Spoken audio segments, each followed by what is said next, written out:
you for coming to the very first interview in the Pushing Through Your 40% interview series. I had the privilege and the honor of sitting down with Dennis McCunney as my very first guest. One fun fact about this episode is that we came up with the title of this interview series as the interview progressed. Dennis has done an amazing thing. He finished the 4x4x48 challenge, but he went a step further. He had a challenge going into it prior to the 4x4x48 challenge. He did another challenge, and then he did a big event right after the 4x4x48 challenge. Talk about pushing through that 40%. He blasted through the doors. I'm hoping that you were able to get as much as he was able to give me as you sit back and listen to his amazing journey. One last thing, please like and subscribe. I'm supposed to ask for those items in advance. This is what the title is for, right? So please like and subscribe, tell your friends about it, or anything that you hear about in this episode. Just relax and take it all in, because we're pushing through the 40% and we're annihilating it. We're really going, let's go. We're going through that door. I'd like to thank Dennis McCunney for joining me, talking about the 4x4x48 challenge. Dennis, if you just want to start off and give us just background on who you are and where you're located. Sure. Yeah, thanks, Jermaine. I appreciate the chance to chat with you. Name's Dennis McCunney. I've lived in North Carolina now for 10 years, but originally from Philadelphia area. Also lived in Boston, by the way. So also a Red Sox fan and Phillies fan. Awesome. But yeah, so I work at East Carolina University in student affairs and teach part-time in political science department. You know, I have been kind of an amateur runner for the past 3 or 4 years. That's about it. Just started getting more involved after the birth of my my youngest daughter 5 years ago, and probably developed, you know, some bad habits of eating a little too much and smoking a little too much. So decided to make a change, and it's been good for me. So so just trying to keep pushing as much as I can as I make my way through my 40s. All right. Well, how often do you run a week? Say your weekly input, just on a regular. Yeah, on a regular basis, I try to do between 20 and 25 miles a week. Yeah, depending on what's going on. Cool. And so, thinking about the 4x4x48 challenge, how did you come about? How did you first hear about that challenge? Yeah. Well, I'm part of a local men's fitness group. Actually, they're global. It's called F3, Fitness Fellowship and Faith, and they started in Charlotte about 10 years ago, and have, you know, different areas around the country where guys get together for all sorts of activities to promote wellness and male leadership in the community. And so started getting involved with them about 2 years ago here in Greenville in Eastern North Carolina. And you know, we'll occasionally toss out some kind of crazy ideas to push ourselves, and we call them CSOPs, completely stupid and utterly pointless activities. Might be like an overnight rucking event, or you know, a big challenge, or, you know, half marathon or something. And I forget who, but one of the guys put this out there, saw it on Instagram, and heard it could be a good fundraiser. I think this was last year actually, and we got on board too late to do any kind of fundraising, but a few of us decided to tackle it, and we put it out there to the group, and we did it. Awesome. So this was 2 years ago. Yeah, so I did it last year for the first time, last March. I think it was right around the same time, first weekend in March, and then maybe stupidly and utterly pointlessly decided to do it again this past March. Yeah. Awesome. So before we get into the challenge, I do have to ask, what's probably the craziest challenge that the group has come up with that you've done? Yeah. Well, you know, some of these, there's some events through an organization called Go Ruck, which is based in Jacksonville, Florida, and a lot of us have done, you know, these rucking events that sometimes are you know, 6 hours, sometimes go as long as 24 to 48 hours. and are led by former, special forces officers.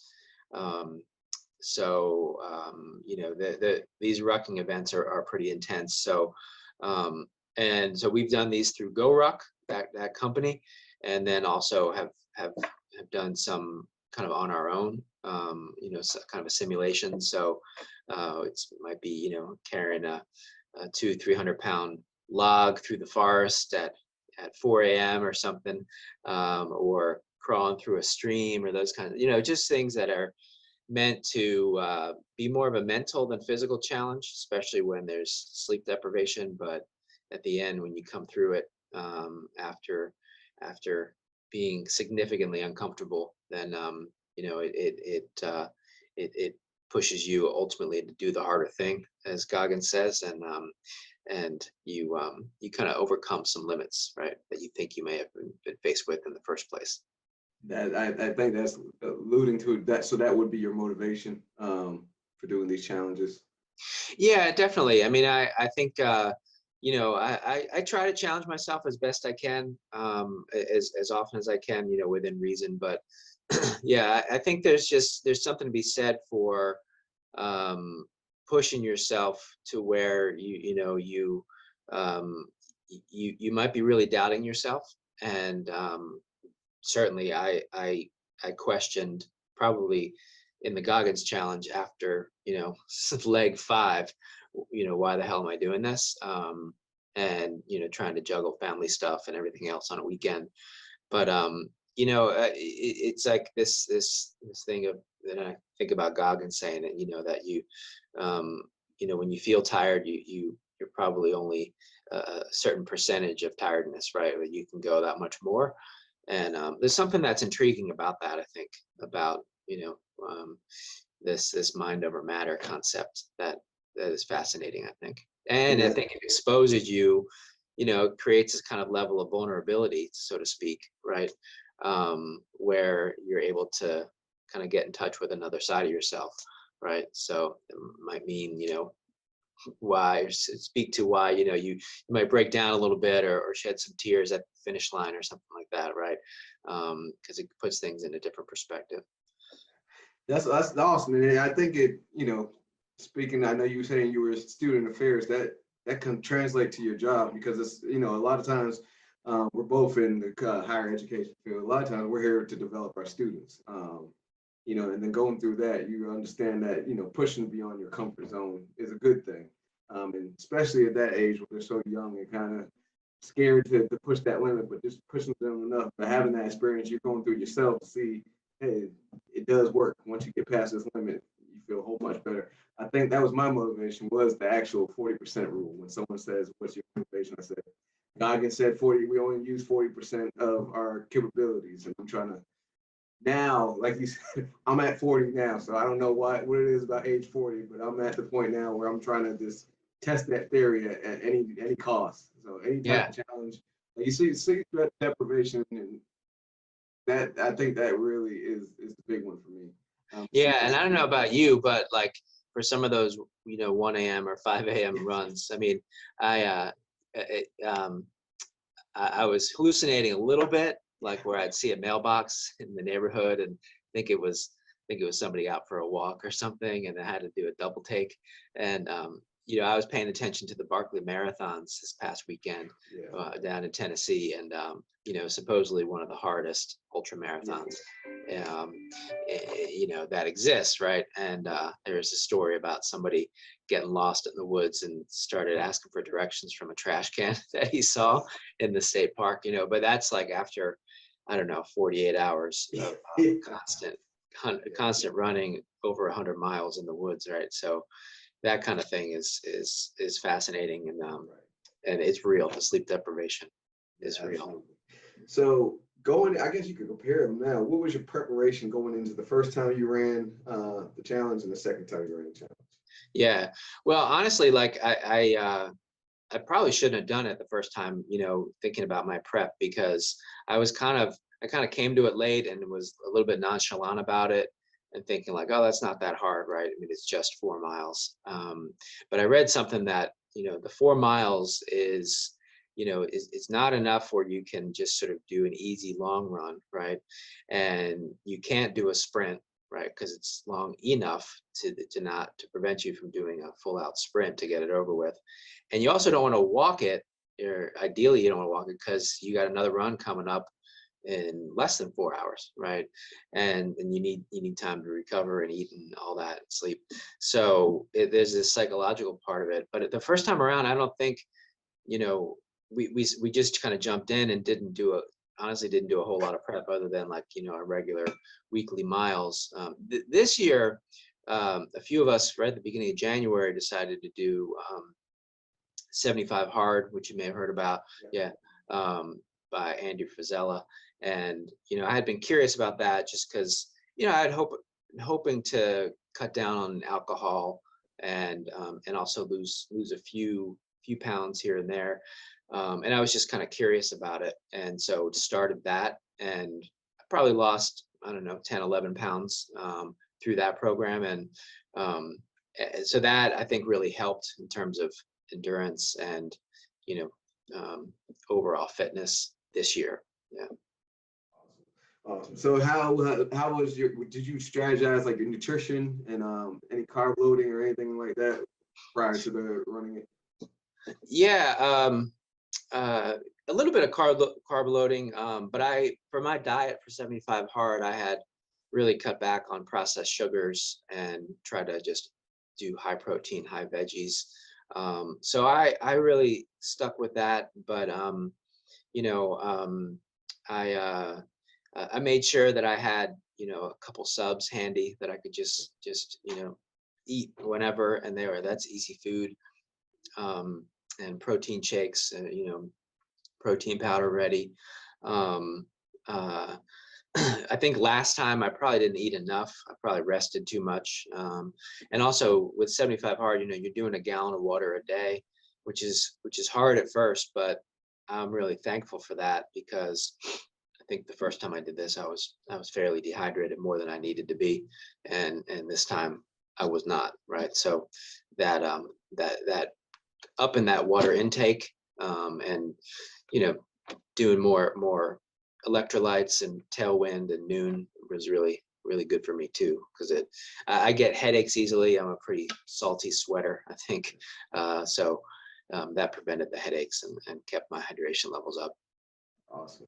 So you're starting to run. Let's compare, I guess, the first 3 legs, or legs 1 to 3. I know for me, adrenaline drove those first 3 legs. It was just incredible. It was just like everything's blissful.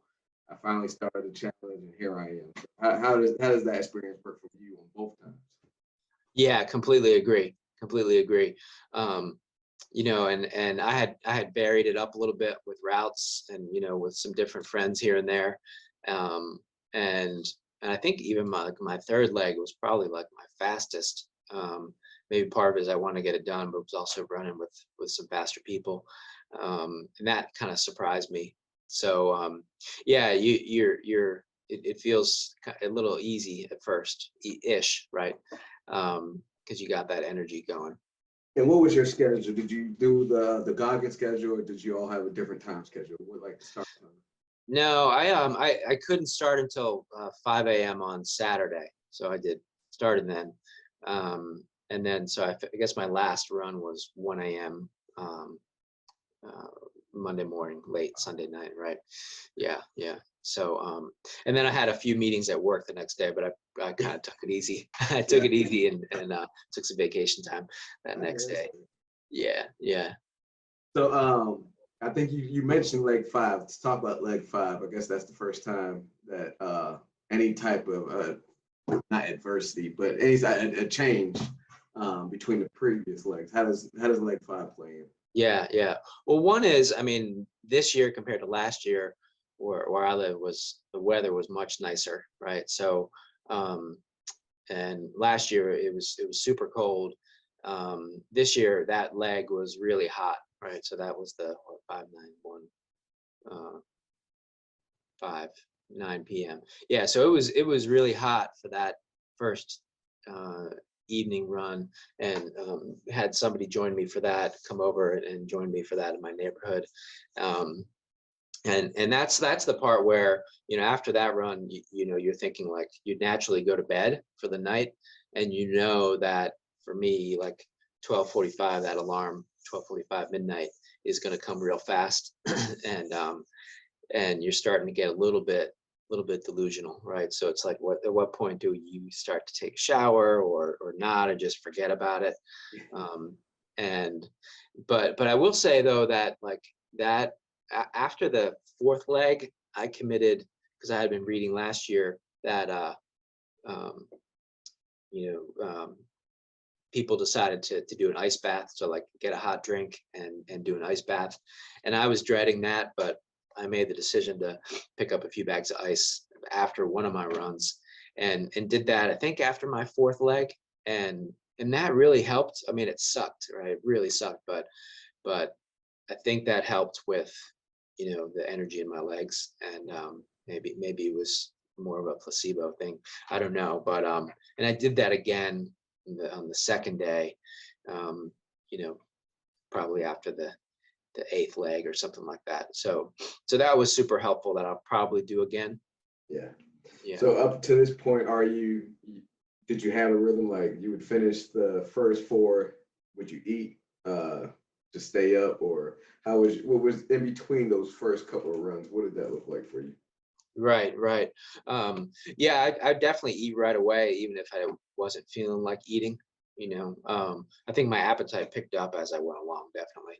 But I tried to be really disciplined about it. Where I definitely do some stretching. So shower, stretching, eating, coffee and hydration, and then trying to squeeze in a little nap. I couldn't really nap for too long, just because I didn't. But uh, I think that discipline was really, really helpful. And it's like you're checking it off the list, right? And then you mentioned you had a running partner on one leg. The rest of them, how would you by yourself for the majority of this? Um, uh, Probably for like 70, for half of them, I was by myself. Yeah.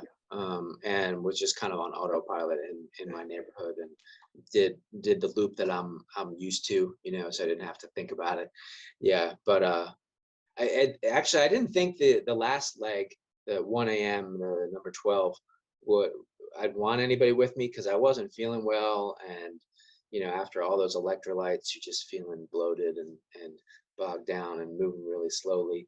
But my buddy showed up, and he lives nearby, and I was really grateful for that, right? Because that conversation, you could take your mind off how much it sucks at that point.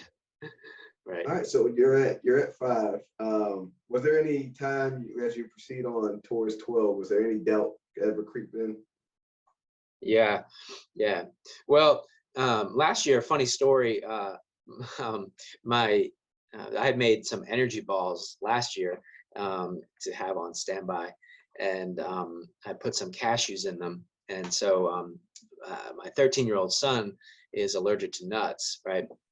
And of course, right, I'm like taking a nap, and he goes in the fridge and pops one of these energy balls in his mouth. And and I wake up, and he's like, "Daddy, what was in those energy balls?" I said, "Yeah, cashews, buddy, cashews." So I'm laughing about it now, but I was kind of freaked out. So I think I was getting ready for my 5 o'clock run then, and I gave him some Benadryl, and and his mouth was kind of getting puffy. I'm like, oh, this doesn't sound good. And my daughter, who's 17 at the time, she was getting worried for him. So so I gave him some Benadryl and said, all right, I'll be back in 40 minutes after this run, right? Well, I'd come back, and he had been puking the whole time, so I felt horrible, right? And anyway, decided to take him to the children's ER after that, and they gave him a big shot of Benadryl. And thankfully, he was doing okay. But the whole time I was texting with my friend saying, like, I think I'm gonna have to bail on this, because I'm at the ED. I'm not ready. I don't have clean clothes. I didn't shower, didn't eat, did nothing. And he's like, no problem, keep pushing, and we can start a little late. So I think we started not 9 p.m., but like 9:30 that time. And I don't know, it happened, it worked out, but that almost threw me for a loop to bail. And I think having somebody we're just kind of waiting around saying, you don't need to bail at this point. If the kid's, got Benadryl in him and the doctor's saying he's going to be all right, then you're fine. Then, kind of don't be a baby about the thing. Yeah. Maybe I was looking for an excuse to bail. I don't know. Yeah. Well, hey, that's a lot to go through. And you know what? It's funny because I think on one of the first three, I think either leg 3 or 4, I switched to a podcast.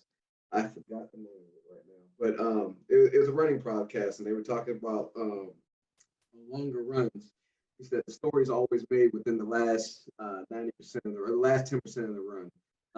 That's where most people talk about the glory, or the tears that come falling down. They said, let's not forget about the 90% that you perceived before. There's a lot of stories that happen within those the first 11 legs, and I found that out quickly.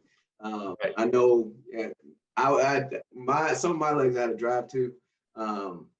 And on the way driving one, a deer hit the side of my car, and this is like at the 1 a.m. The second time I'm doing the 1 a.m. leg, and it was just like, I don't know if the deer actually hit my car or if I'm just dreaming this. So I had to pull over to see, and he hit my car. It wasn't too bad though. There was another one where I think there was a hit and run, and somebody ran from the police, and I happened to be running with a black hoodie and black sweatpants, so I actually was stopped by the police. Okay. But then there was there was an officer that seen me running and said, nah, he's good. He's just jogging. So there's some crazy stories, and that's just adding right to it. Yeah. It's a long challenge. It sure is. It sure is. Yeah. I mean, right. Exactly. That some of those stories in between legs, right? I mean, you kind of never know. Yeah. You try to lay low, right? But like life happens at the same time. So yeah. And I think that just adds to the complexity of the challenge. You're just saying 4x4x48. Yeah, you're going to go through the mental, you're going to go through the physical. But what are you going to experience that you're not preparing for? Totally. Yeah. So we're heading towards that. We're going back. We're heading towards leg 12. And what were your thoughts on both times? I guess first time and the second time probably a little bit different. Yeah, for sure. I think those last 3, I mean, you probably feel the same way. It's like, you're really digging deep at that point. And, but the thing is, I mean, you've committed to it, and as well, like, that you probably got people supporting you, or you're posting your runs on Strava or something, right? So, you got people cheering you on. Thankfully, this time around too, I had a friend who was doing it in Kinston, which is about 30 minutes south of where I'm at, and then somebody else doing it up in Rocky Mount, Wilson, about another 30 minutes away. So we were texting back and forth and pushing each other on that. But it's like, especially if you get into a deep sleep, it's really hard to, I think Goggin says, like, you're sitting there looking at your tennis shoes or your sneakers, and your running shoes, and and looking at them way too long, right, before you put them on, right? So you really just got to push yourself out the door. I have to say, it was a lot harder last year, like getting out of a warm bed and going out into the cold at 1 a.m. compared to like running with just shorts on, which was much easier this time around. So I was really thankful for that small detail, because it made it, even though you're probably sweating more, you're not as tempted to talk yourself into staying in the bed, right? Yeah. Awesome. And what lessons did you learn from the first time going into the second time? Yeah. Well, I mean, I definitely think, like, to not underestimate the thing, right? Because it just keeps coming at you. It keeps coming, and you just can't. You're always anticipating, and I think the anticipation is maybe you felt the same way. The anticipation is probably the hardest part. You're thinking, like, is this next one going to be mostly walking, or is this next one, are my legs going to be in serious pain at the next one? And you're like, that psychological anticipation is probably even worse than the actual experience. Or obviously, like, some miles are going to feel way longer than others, but when you think about it, like 40, 45, 50 minutes, that's kind of nothing, right, during our average day. but it feels like a long time when you're suffering right a little bit and with painful legs. So yeah, I think small detail too. I mean, I got a shoe dryer for Christmas, and that was really helpful to like have fresh gear, fresh shoes, and made a big difference there. Those small little details I think can really help, and I think somebody recommended that in the Facebook group too. So, not super expensive, but tiny little detail that helps a lot, right? Yeah, I think for me that, like you said, the time in between runs. I think for me it's more, I think it's psychologically why you're doing the run. You're trying to the more legs you go, you're trying to close that gap. But it's hard. For me, it kept on increasing. But more so of how I'm going to end is like how much time am I going to have in between the time that I finish to the time the next leg starts. I'm like, all right, I'm going to run neighborhood because I want to decrease that window as much as possible Right. instead of driving 10 minutes away. So it started really, really playing with me about the timing in between the legs. So. I hear you. Yeah, completely agree. Completely agree. Yeah. All right, so you're on leg 12. How do you feel when you finish that, when you're down to the last tenth of a mile? Yeah. Yeah. Um, yeah. This time, I mean, so I think I had gotten into a pattern where I was, running a half mile and then taking a quick breather, right? And that um I think maybe for leg 11 I was doing like a mile then a breather, just like a 30-second breather to regroup. So in a sense that the leg 12 definitely felt like it was the longest. But I distinctly remember like it was a starry night, and just like trying to um kind of preserve the experience a little bit, like knowing that I was almost done, but also just kind of being grateful. Like to try to live in the present. And oftentimes I'm not very good about living in the present. I'm always thinking, what's coming next, what I need to be ready for. And that really, I don't know, I just kind of had this moment where, um, I've done a race called the Blue Ridge Relay in the past, through the mountains of North Carolina and Virginia, and the guys I run with often say like take the time, right, when you're running in the mountains at 2 a.m., which you'd never do ever, right, typically, to kind of be present, and whether it's say a prayer or pay attention to your breath or kind of feel that connection to the universe. I think um, you know can really be inspirational, um, and I just remind myself that there are some people who don't get a chance to do things like this, and while you're perceived as crazy, right, or people don't understand why you might choose to do something like this, I think it's a moment where you're kind of broken down physically at that point, which then makes you rely on, and just makes you more vulnerable at that point, right? So I think that last leg, I really tried to preserve it, to cherish it, to live in the moment as best I could, even though I wanted to get it done as fast as I could, right? But and I was ready for a beer at the finish line, right? But yeah, that was a cool experience though, right? I mean, just kind of seeing the sky, and I remember there's a cul-de-sac right by my house, and nothing but farm fields around the cul-de-sac, and just walking slowly around that, and just taking that moment. Awesome. So, how's your recovery been? You did it a Mm. week ago on the 5th, March 5th. Yeah.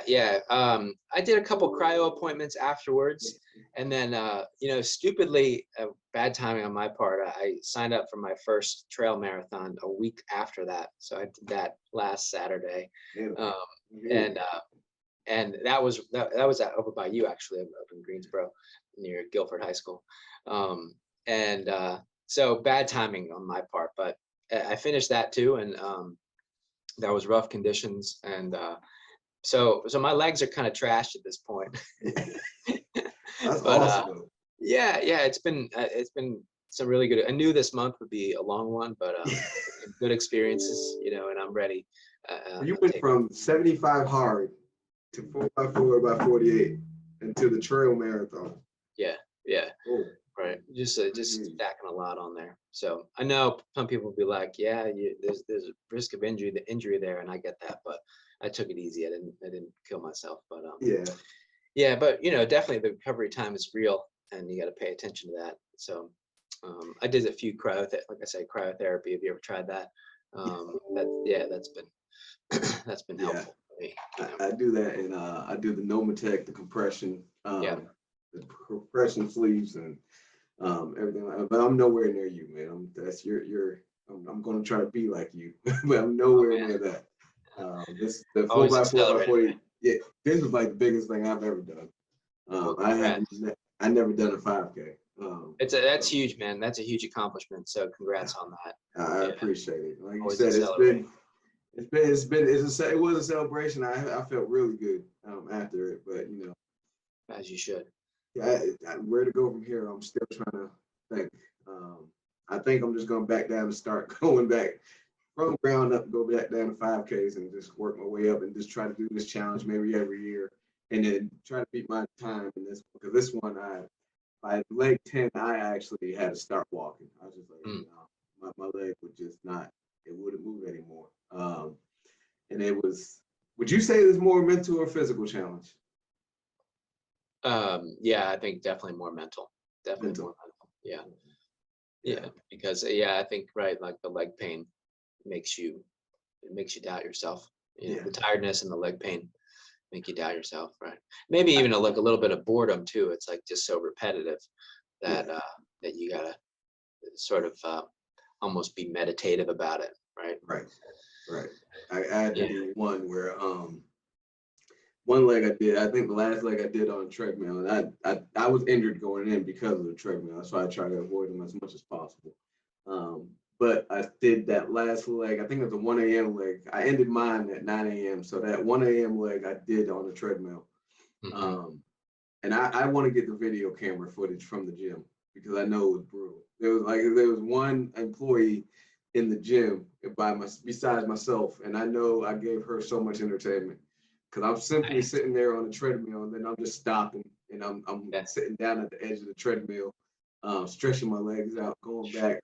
And it took almost like, I think it took me an hour and 20 minutes Yeah. to finish that leg. So I Yeah. really would love footage. Yeah, that's a grind. Yeah. That's a real grind. You find that you talk to yourself a lot more Yep. as you went along. Yeah. Yes. Yeah, me too. Yeah, I think next time, and what I'm going to be more intentional about this next year is to just run with a group.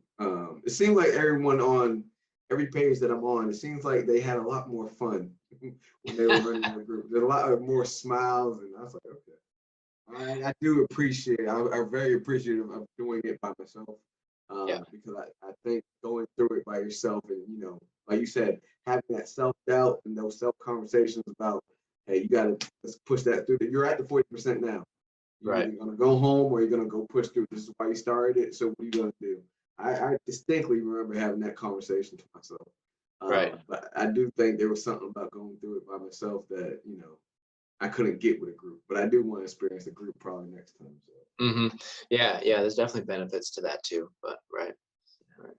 Awesome, awesome. So, how would you describe your overall experience with this challenge, and why others should try to jump on it at some point? Yeah. Right. Well, I mean, I definitely think the community, kind of the international community around it, is really cool. Again, I've only been plugged into it for 2 years, um, but it's great to see the support and the camaraderie and the different ways that people do the challenge, and kind of how they step up and do it. Um, and Yeah, I mean, I think that I don't know if I'll do it again, right? Because uh, it is such a grind. A grind that I know I could probably do, but um, but maybe 2 years in a row is good for me, right? I'll definitely love to support other people, support legs if they decide to do it again, or they decide to do it themselves. And yeah, I think it's just a beast of a challenge, and And I think you can really learn a lot about yourself, about what you can overcome, and it can really put some things, into perspective for you. What's nice about it too, I think, is that there's no medal, there's no certificate. You can choose to buy the T-shirt if you want to, right? But it's sort of between you and you, right? And it's you versus you, and that may be one of the hardest challenges there is. There's no one waiting for you at the finish line necessarily, or you're not racing against somebody. I do want to look at my time from last year and this year and compare, just to kind of get some perspective there. But yeah, highly encourage it, highly recommend. Well, I appreciate you, Dennis. You've been amazing, and if I do make it big one day, you'll be the honor of being my very first guest ever doing anything. Thanks, brother. Appreciate it. You're awesome. You're awesome. I'm trying to Good get work. to your level, so I appreciate you all. Appreciate you doing this, and stay hard.